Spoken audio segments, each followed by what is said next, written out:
almost always overreact with divisive tactics.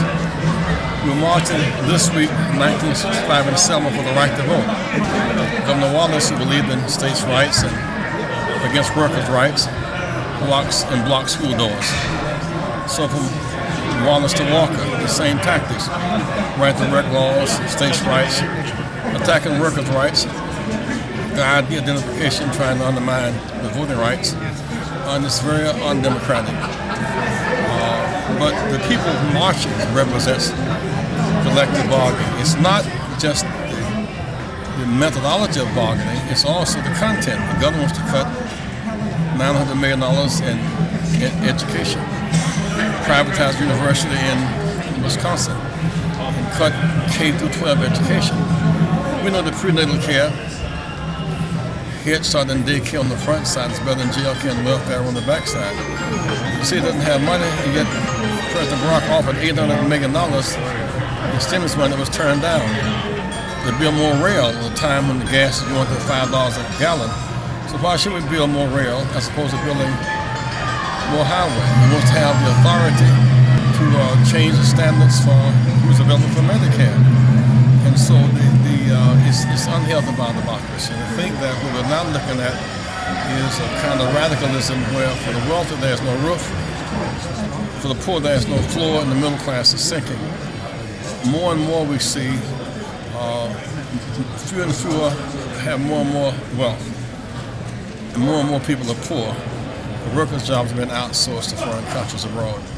So this is a great ideological statement, a real battle line between forward by democracy and inclusion, and backwards by a kind of heavily corporate influenced democracy, which is very limited.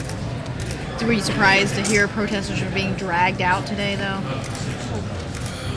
No, because this governor has a mindset, and that mindset is that workers are the problem, as opposed to he does not see in his mind's eye the role of workers or even democratic protests. Part of what makes America great is the right to fight for the right.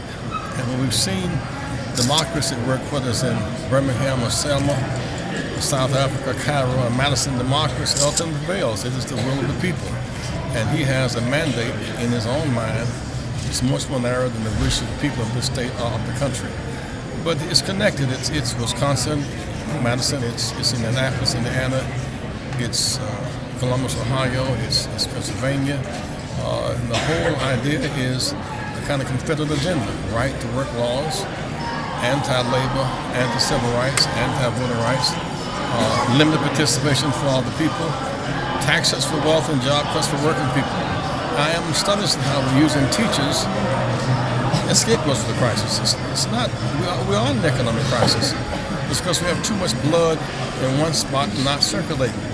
The 5 major oil companies made $1 trillion in profits since 9/11, and they're still getting tax subsidies. We're spending $2 billion a day in Afghanistan, $1 trillion in a misguided war in Afghanistan and Iraq. At Christmas time, we gave the wealthiest Americans a huge tax cut, about $140 billion, which amounts to as much as all the state budget deficits combined in the 50 states. So we're becoming so pro-wealth until it's unhealthy for our Democratic populace. Did you expect to be back in Wisconsin so soon? Back in Madison? Well, we will stay until the voice of the people are heard, until teachers are heard. Now teachers, police, firemen, there are 20 million government workers other than federal, about 5 million state workers, about 15 million municipal, city, and towns. And these workers' jobs are being cut, services are being cut, and taxes are being raised. Also in every city we see public transportation cut, and services up. People cannot get to where the jobs are unless there's a commitment to more access to public transportation. You can educate our children, educating a few. Let's educate all of our children, which means all of their productivity to make us competitive in the world today. Thank you. Thank you.